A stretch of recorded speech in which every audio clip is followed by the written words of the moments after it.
Have you ever wondered if the people around you truly want what's best for you, or if they're just pretending? Marcus Aurelius once said that the quality of your life is determined by the quality of the people you surround yourself with. By the end of this video, you'll know exactly how to use 5 ancient Stoic lessons to identify who genuinely has your back and who's secretly holding you down. Stay until the end, because lesson number 5 is the one most people ignore, and it might be the most important test of all. Let's be honest, we've all been there. Someone tells you they support your dreams, but their actions tell a different story. Maybe it's the friend who says they're happy for your promotion but suddenly becomes distant. Or the family member who claims to give advice but always leaves you feeling worse about yourself. Perhaps it's the partner who promises to be there but vanishes the moment things get challenging. You start questioning your own judgment. You wonder if you're being paranoid or if your gut feeling is right. The truth is, most people have been burned by someone they trusted.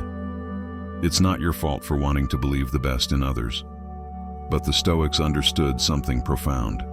Discernment isn't cynicism, it's wisdom. Now, before we dive deeper into these 5 transformative lessons, I want you to do something for yourself.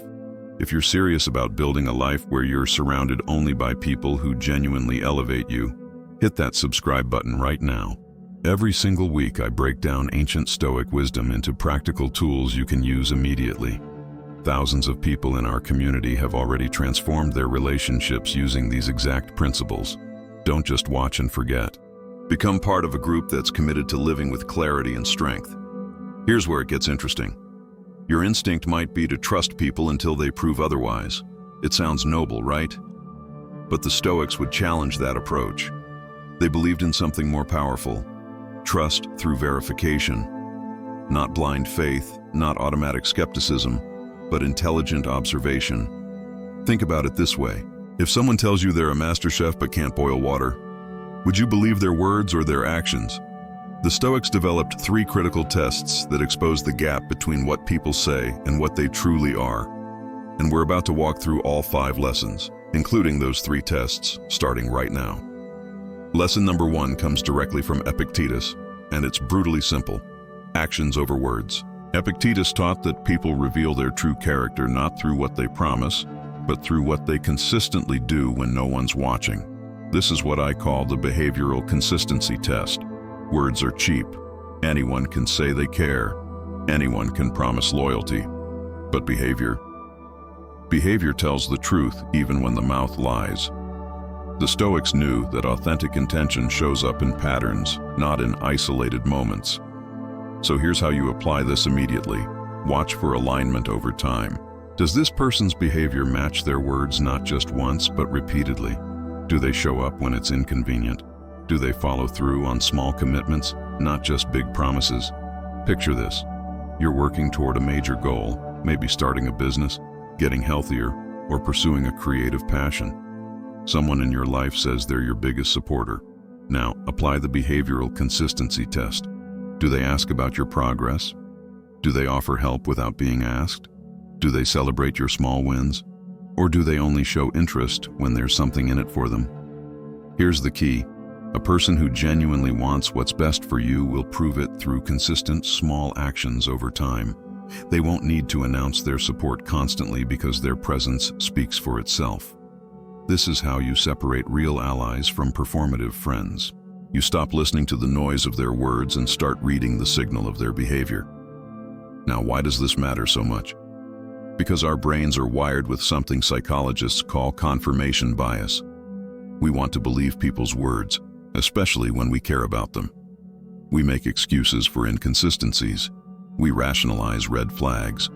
But the Stoics understood that observing behavior isn't about being paranoid or untrusting. It's about respecting reality. When you observe patterns instead of reacting to promises, you're not being cynical. You're being intelligent. You're practicing what cognitive science now proves. Pattern recognition is one of the most reliable forms of prediction. The Stoics didn't have modern psychology, but they understood human nature deeply. And here's the controversial part that I want you to think about. Is it possible that by not observing behavior carefully, you're actually enabling people to use you? Drop your thoughts in the comments because this distinction changes everything. Lesson number 2 comes from Seneca, and it's called the Discomfort Test. Seneca wrote that anyone can be your friend when the sun is shining, but true character reveals itself in the storm. This lesson is about adversity loyalty. It's easy for people to be around you when you're winning, when you're happy, when things are going well. But who stays when you're struggling? Who shows up when there's nothing to gain and everything to give? The Stoics believed that discomfort is the ultimate filter for authentic relationships. Real supporters don't abandon you when supporting you becomes inconvenient or uncomfortable. Let me tell you about someone I know who applied this exact principle. She was building her career and had a tight circle of friends. Everything seemed great until she faced a serious setback, a failed project that left her emotionally drained and financially stressed. Within weeks, most of her so-called friends disappeared. But 2 people stayed. They checked in daily. They offered practical help. They sat with her in the discomfort without trying to fix everything or make it about themselves. 5 years later, those 2 people are still her closest allies. Everyone else? Gone. That's the discomfort test in action. Seneca would say that those 2 friends revealed their true quality precisely because they had nothing to gain and chose to stay anyway. If you want to know who genuinely wants what's best for you, watch who stays when staying is hard. Join them in applying this test to your own life. You'll be shocked at how quickly your circle clarifies. Lesson number 3 is what I call the agenda test, and it comes from Marcus Aurelius himself. Marcus wrote extensively about examining the motivations behind people's actions. He understood that everyone operates from some form of self-interest, but the critical question is this: is their self-interest aligned with your growth, or does it require your limitation? This is the test of hidden agendas. People who genuinely want what's best for you can pursue their own goals while supporting yours. But those with misaligned agendas need you to stay small so they can feel big. They need you to fail so they can succeed. They need you to doubt yourself so they can maintain control. Here's how you run the agenda test in real time. First, ask yourself, does this person's advice or behavior empower me or create dependency? Second, notice if they're more interested in your problems than your progress. Third, observe whether they celebrate your wins or subtly diminish them. Fourth, check if their support comes with conditions or strings attached. And fifth, watch for patterns of gatekeeping, where they control access to opportunities, information, or connections that could help you grow. The Stoics were masters at cutting through social facades to see true intention. Marcus Aurelius had to navigate a Roman court full of manipulators and flatterers. His survival depended on this skill. And here's your practical homework. Think of 3 people in your life right now. Run each one through these 5 questions. Be honest. Don't make excuses for them. What do you discover? This exercise alone can save you years of wasted energy on relationships that were never designed to help you rise. But what happens when someone tries to control you, not through obvious manipulation, but through your emotions? That's lesson number 4, and it's critical.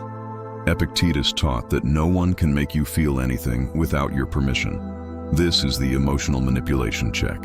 People who don't have your best interests at heart will often use emotional leverage to keep you off balance. They'll manufacture guilt, create drama, or use your empathy against you. They know that if they can control your emotional state, they can control your decisions. But here's the Stoic countermove: emotional sovereignty.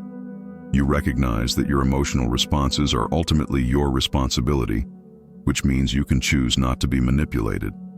Imagine this scenario. Someone in your life constantly makes you feel guilty for prioritizing your goals. They use phrases like, "You've changed," or "You don't have time for us anymore," or "I guess you're too important now." A non-Stoic response is to absorb that guilt, apologize, and shrink your ambitions to make them comfortable. The Stoic response? You recognize the manipulation. You understand that their discomfort with your growth is their issue, not your responsibility. You maintain your emotional center. You might say something like, "I understand you feel that way, but I'm committed to my path. I hope you can support that." No anger, no guilt, just clarity. This is emotional sovereignty in action. Now, here's the psychological mechanism behind this. When you refuse to react to emotional manipulation, you break the reinforcement loop. The manipulator learns that their tactics don't work on you, and they either adjust their behavior or remove themselves from your life. Either outcome serves you. This isn't cold or heartless, it's self-respect. The Stoics understood that compassion for others doesn't require self-abandonment. You can care about someone's feelings without letting those feelings dictate your life choices. And here's the question I want you to wrestle with. How many decisions have you made in the past year based on managing someone else's emotions rather than honoring your own path? Really think about that. Lesson number 5 is the growth test, and Seneca delivers it powerfully. He wrote that we should cherish those who make us better and avoid those who make us bitter. The growth test is simple but profound. Do the people around you celebrate your expansion or resent it? Do they encourage your evolution or try to keep you frozen in the version of you that makes them comfortable? People who genuinely want what's best for you will be genuinely happy when you level up. They won't feel threatened by your success. They won't need to remind you of your past failures. They won't compete with your progress. Instead, they'll cheer for you, learn from you, and grow alongside you. Here's your detailed checklist for applying the growth test in every relationship. First, notice their immediate reaction when you share good news. Is it authentic excitement or veiled envy? Second, observe whether they ask questions about your growth or change the subject to themselves. Third, check if they introduce you to opportunities and connections or hoard resources. Fourth, watch whether they reference your potential or constantly bring up your past mistakes. Fifth, see if they invest in their own growth or stay stagnant while criticizing your changes. Sixth, notice if they adapt to your evolution or demand you stay the same. And seventh, ask yourself honestly, do I feel expanded or contracted after spending time with this person? The Stoics believe that your environment shapes your character, and people are the most significant part of your environment. Seneca would argue that keeping someone in your inner circle who resents your growth is not loyalty, it's self-sabotage. You're not responsible for making others comfortable with your expansion. Your responsibility is to become the highest version of yourself and to surround yourself with people who honor that journey. Let me share a powerful example that ties all 5 lessons together. I once knew a man who was rebuilding his life after a difficult divorce. He had a childhood friend who claimed to be supportive. But when he ran the 5 Stoic tests, here's what he discovered. Lesson 1, Behavioral Consistency Test. The friend talked about support but rarely showed up for planned meetups and never followed through on offers to help. Lesson 2, Discomfort Test. When things were truly hard, emotionally and financially, the friend became unavailable, always with convenient excuses. Lesson 3, Agenda Test. The friend's advice always seemed to keep him dependent, suggesting he wasn't ready for new relationships or career moves, keeping him in a state of stagnation. Lesson 4, Emotional Manipulation Check. The friend would use guilt, saying things like, "You're changing, you're not the same guy I grew up with," whenever he tried to implement boundaries or pursue new goals. Lesson 5, Growth Test. Every small win was met with subtle skepticism or immediate redirection to problems. After running all 5 tests consistently over 3 months, the pattern was undeniable. This wasn't a friend who wanted what was best for him. This was someone who needed him to stay broken to feel superior, so he made the difficult but necessary decision to create distance. Within 6 months of surrounding himself only with people who passed these 5 tests, his entire life transformed. New opportunities appeared. His confidence returned. He built genuine relationships based on mutual growth. That's the power of Stoic discernment in action. This isn't theory. This is a practical framework that changes lives when you actually apply it. So where does this leave you? Right here, right now, you have 5 ancient tools that most people never learn. You know how to test for behavioral consistency, adversity loyalty, hidden agendas, emotional manipulation, and growth support. These aren't just philosophical concepts. They're daily practices. Every interaction you have from this moment forward can be filtered through these 5 lenses. And here's what happens when you do this consistently. You stop wasting energy on people who drain you. You stop questioning your intuition when someone's actions don't match their words. You build a circle of genuine allies who actually want to see you win. You become, as the Stoics would say, untouchable. Not because you're isolated or cynical, but because you've developed the wisdom to distinguish between real support and polished performance. You've trained yourself to see clearly in a world where most people are blinded by wishful thinking and social obligation. Imagine yourself 6 months from now. You've applied these 5 tests ruthlessly and honestly. The people who didn't pass, they've either stepped up or stepped away. The ones who remain, they're the ones who've proven through action, through adversity, through aligned interest, through emotional respect, and through celebration of your growth that they genuinely want what's best for you. You wake up surrounded only by people who elevate you. Your energy is focused, your path is clear. You're no longer carrying the weight of relationships that were designed to keep you small. That's not a fantasy. That's the natural result of living by Stoic principles. Marcus Aurelius commanded an empire while maintaining his inner peace because he knew exactly who to trust and who to keep at arm's length. Epictetus gained his freedom not just physically, but mentally by refusing to let others control his emotional state. Seneca navigated the dangerous politics of Rome by understanding human motivation with crystal clarity. You have access to the same wisdom they used. The only question is, will you use it? Here's my challenge to you, and this is where everything we've covered becomes real. Take out your phone right now and write down the names of the 5 people you spend the most time with. Then, over the next 2 weeks, run each of them through all 5 Stoic tests. Observe their behavior. Note how they respond to your discomfort and your success. Examine their agendas. Check for emotional manipulation.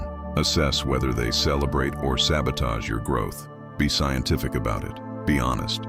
Don't make excuses, and then make decisions based on reality, not on hope or obligation or guilt. This process might be uncomfortable. You might discover things you don't want to see. But remember what Epictetus said. We cannot choose our external circumstances, but we can always choose how we respond to them. You can't control whether people genuinely support you or not, but you absolutely control who you allow into your inner circle. That's your power. That's your responsibility. That's your path to an untouchable life. If this video gave you the clarity you needed, show me by hitting that like button right now. Subscribe to this channel if you want more practical Stoic wisdom every single week. And here's what I really want to know. Which of these 5 tests surprised you the most, and which one are you going to apply first? Comment below with Test 1, Test 2, Test 3, Test 4, or Test 5. Let's build a community of people who refuse to settle for fake support and are committed to surrounding themselves only with genuine allies. I read every single comment, and your insights help others on the same journey. Remember, the quality of your life is determined by the quality of people you surround yourself with. Choose wisely. Choose like a Stoic.